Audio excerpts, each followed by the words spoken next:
नीलाम्बुज श्यामल कोमलांगं सीता समारोपित वामभागं पाणौ महासायक चारुचापं नमामि रामं रघुवंशनाथम्।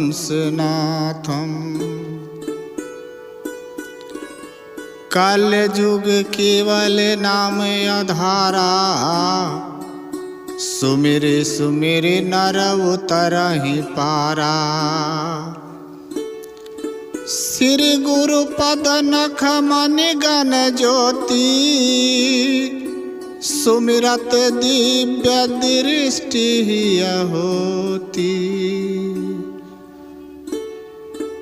सत्संग सुन रहे गुरुजन वृंद, सत्संगिया परमात्मा से प्रेम रखने वाले भक्तगण, आप सबों पर परमात्मा की असीम कृपा है कि आप इस स्थान को ग्रहण किए हुए हैं। जिस स्थान पर आप बैठे हुए हैं उस स्थान के लिए देवता भी तरसते रहते हैं। मानव एक चेतनशील प्राणी है जिसे 84 लाख योनियों में सबसे अग्रगण्य माना जाता है। मानव को अपने रिश्ते, अपने आवास, अपने कर्मों के संबंध में उचित ज्ञान होता है। वेद ग्रंथों में मानव के लिए अनेक ज्ञानप्रद कहानियां, उपदेश तथा कर्मों का वर्णन मिलता है। मानव के लिए दिया गया उपदेश शेष और प्राणियों में पूर्ण रूप से लागू नहीं होता है। जिन्हें चेतना का विशेष ज्ञान नहीं है वे हमारे जैसे बनावट पाकर भी मानव नहीं हो सकते। कहने या दिखाने के लिए वस्त्र, आभूषण, श्रृंगार इत्यादि अनेक भ्रमित करने वाले सामग्रियों से दुनिया को भ्रमित करने का तरकीब लोगों के पास बहुत है।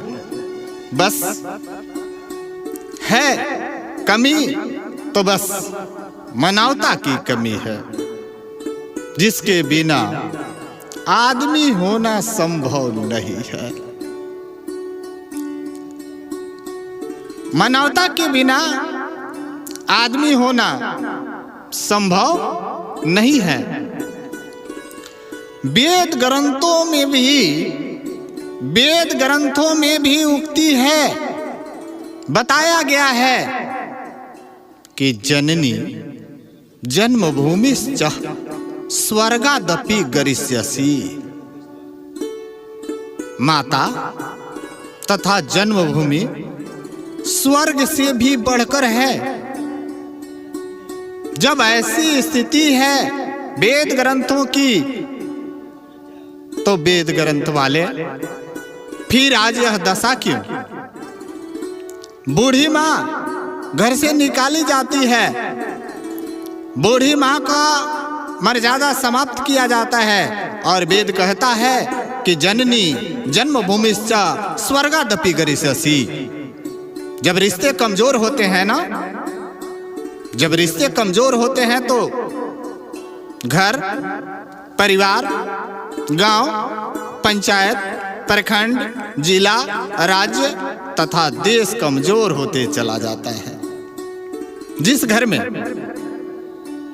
घर में आपस में प्रेम है वह धरती पर होते हुए भी स्वर्ग है।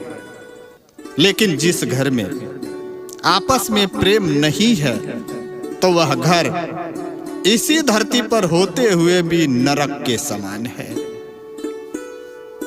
माता ममता की भंडार है। माता के चरणों में स्वर्ग है। लोग उसको भी ठुकरा देते हैं। भाव से भरा हुआ भाई, जो रिश्ता अटूट है, दूसरा रिश्ता उस रिश्ते के पांव तक भी नहीं जा सकता, जो स्वार्थ के लिए ठुकरा दिया जाता है। घर में अगर मर्यादा नहीं रहे तो बाहर मर्यादा का रहना बहुत मुश्किल है। घर वाले अगर ठुकरा दें तो शायद दुनिया में कहीं कहीं वह किनारा है जहां सहारा मिल सके, लेकिन नहीं के बराबर ही होता है। जब जब धरा पर भाई के द्वारा स्वार्थ के लिए भाई ठुकरा दिया गया है, प्रेम का अवहेलना हुआ है, तब विनाश माथे पर सवार होकर सर्वनाश का मार्ग दिखा दिया है।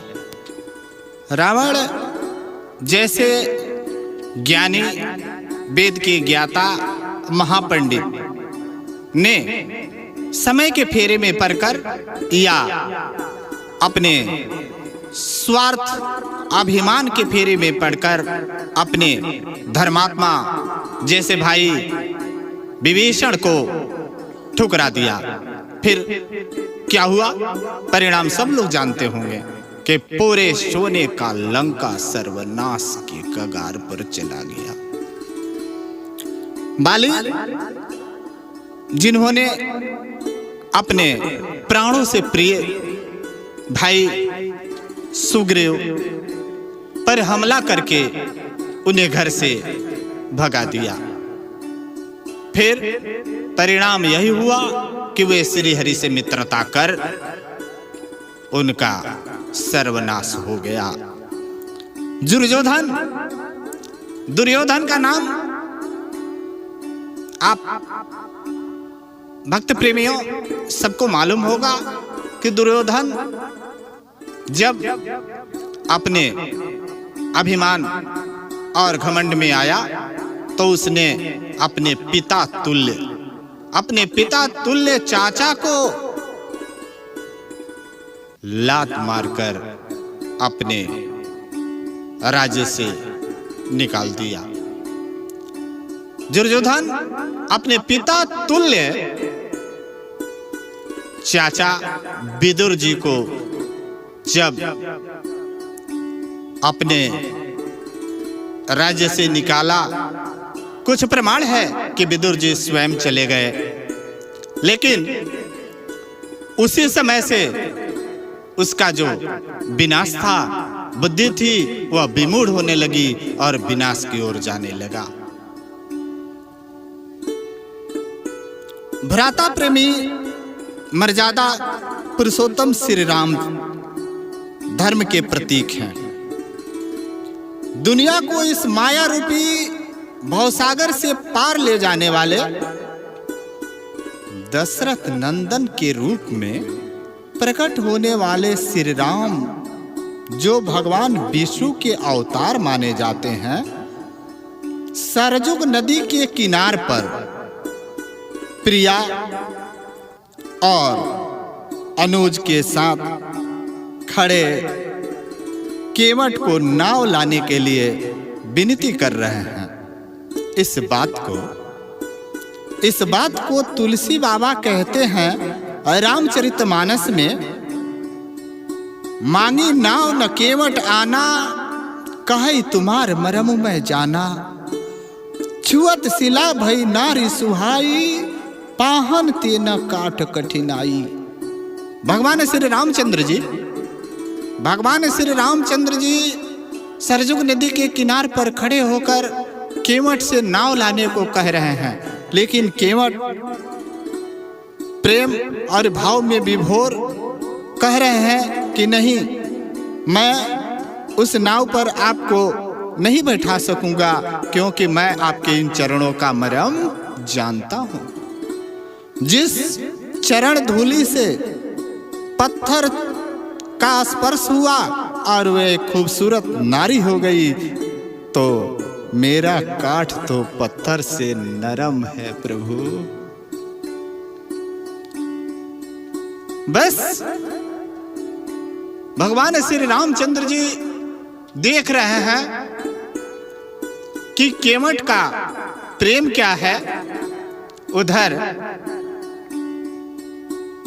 उधर सुमंत जी रथ लिए हुए घाट तक पहुंचे हुए हैं। भगवान श्री रामचंद्र जी से बार बार विनती कर रहे हैं लौट जाने के लिए, लेकिन राजा के आज्ञा का पालन करने के लिए आस के भरोसे राम सहित सीता और लक्ष्मण को लौटने की बात कर रहे हैं सुमंत जी। एक तरफ केवट के तरफ विनती हो रही है, केवट बात सुन नहीं रहा है, वह खड़ा है और इधर बार बार विनती कर लौटाने के उद्देश्य से सुमंत जी को कहा जा रहा है, लेकिन ये भी अपना रथ लेकर अयोध्या की ओर नहीं लौट रहे हैं। इस बात को देखकर लक्ष्मण जी को गुस्सा आ गया। लक्ष्मण जी क्रोधित हो गए। समय के साधन देखी लगा लखन ही चोट, रघुकुल के रघुबर को लोग समझ गए हैं ओझ। इनका मन जो है कहने लगा कि आज अयोध्या के महाराज दशरथ के ज्येष्ठ पुत्र जो कुछ दिन पहले राजा बनने वाले थे, आज इस केवट और इस सचिव से अपनी विनती कर रहे हैं, लेकिन समय इतना खराब हो गया है कि ये दोनों में कोई बात सुन नहीं रहा है। भगवान श्री रामचंद्र जी सुमंत जी के पास जाते हैं और जाकर हाथ जोड़ लेते हैं और कहते हैं कि धर्म न दूसर सत्य समाना, आगम निगम पुराण बखाना, तुम पुनि पितु समय अति हित मोरे, बिनती करऊ तात कर जोरे। दोनों हाथ जोड़कर प्रार्थना करते हैं कि आप मेरे पिता तुल्य हैं, आप मेरे पिता के सामान्य हैं, आप ही बताइए कि मैं क्या करूं। वेद शास्त्र और ग्रंथ बताता है कि सत्य के समान इस संसार में कोई दूसरा धर्म नहीं है, तो फिर मैं क्या करूं, कुछ तो बोलिए। इधर सुमंत जी के आंखों से आंसू बह रहा है, रथ में लगे घोड़े भी बड़े निराश हैं। प्रेम से विवश होकर ये घोड़े भी भगवान श्री रामचंद्र जी को वापस लौटाने की विनती कर रहे हैं। उनकी आंखें बता रही है कि भगवान श्री रामचंद्र जी मुझे छोड़कर न जाएं, पुनः वापस अयोध्या चले। प्रेम की भाषा जिन्हें मालूम हो वो तो समझते होंगे कि बिन कुछ कहे आंखों से जब बात कर ले तो समझ लीजिए कि वह प्रेम पक्का और सत्य है। इस बात को सुनकर लखन जी तो दुखी थे। उन्होंने कहा, भैया आप इन छोटे लोगों को बार बार विनती कर रहे हैं और ये लोग आपको समझ ही नहीं रहे कि आप अयोध्या के राजा दशरथ जी के ज्येष्ठ पुत्र और राजकुमार के उत्तराधिकारी हैं। उनके बाद आपको ही राजा बनना है। ये लोग आपको या हमको समय के अभाव में या समय के चक्कर में पड़कर हम लोगों को छोटा समझने लगे हैं। अगर आपकी आज्ञा हो जाए तो मैं धनुष और बाणों से इनकी सीख जो है फिर से सुधार दूं। भगवान श्री रामचंद्र जी लक्ष्मण जी के तरफ आंखों से देखा। आंखों से देखा और लक्ष्मण जी ने जैसे आंख के सामने अपने बड़े भाई के नजरों के सामने देखा तो चुप हो गए और भगवान श्री रामचंद्र जी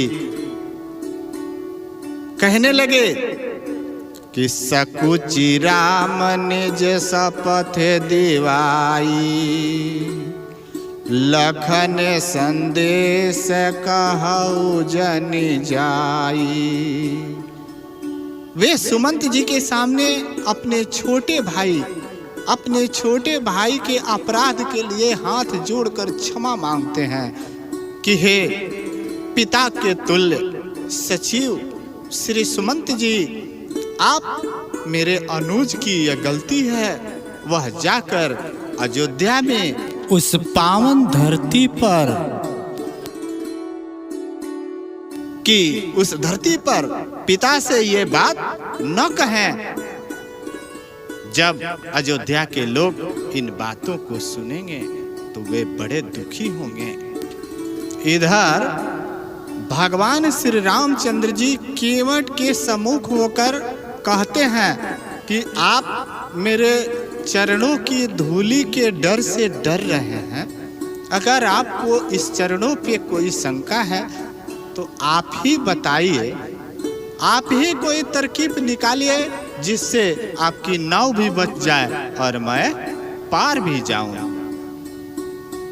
तब केवट ने हाथ जोड़कर भगवान श्री रामचंद्र के सामने खड़े हो गए। गोस्वामी जी लिखते हैं कि प्रेम लपेटे अटपटे, सुन के मट के बैन, चितई जानकी लखन तन बिहसे करुणाए।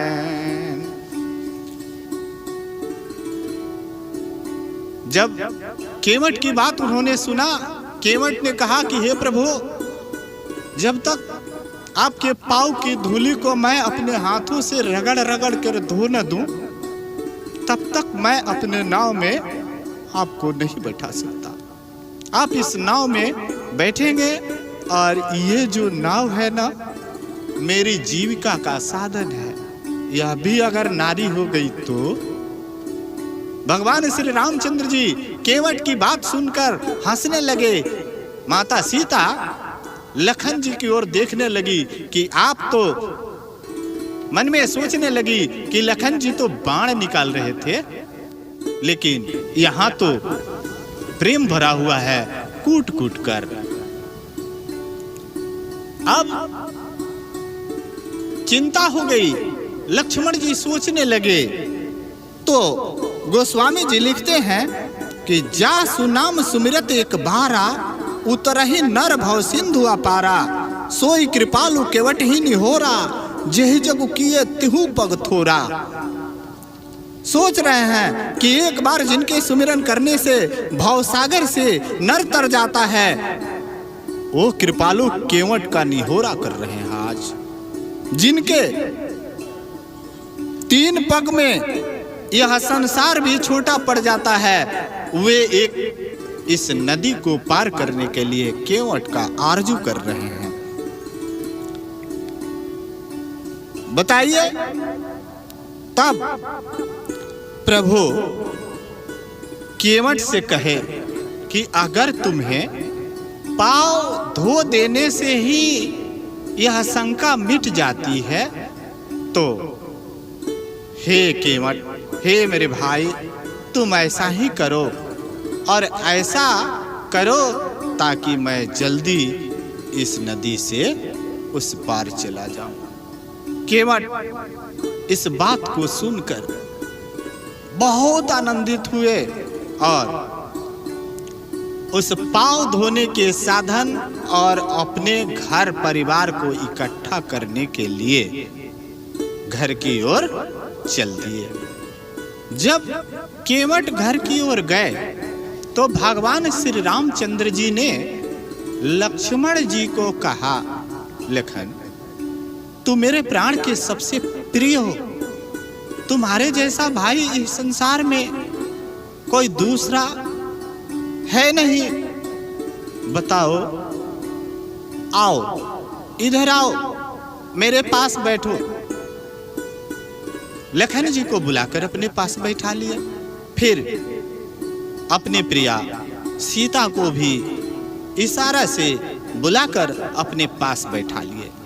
तीनों मूर्ति एक साथ बैठकर भगवान श्री रामचंद्र जी यह बताने लगे कि हे अनुज, तुम ही बताओ, वनवास मेरा हुआ था या तुम्हारा?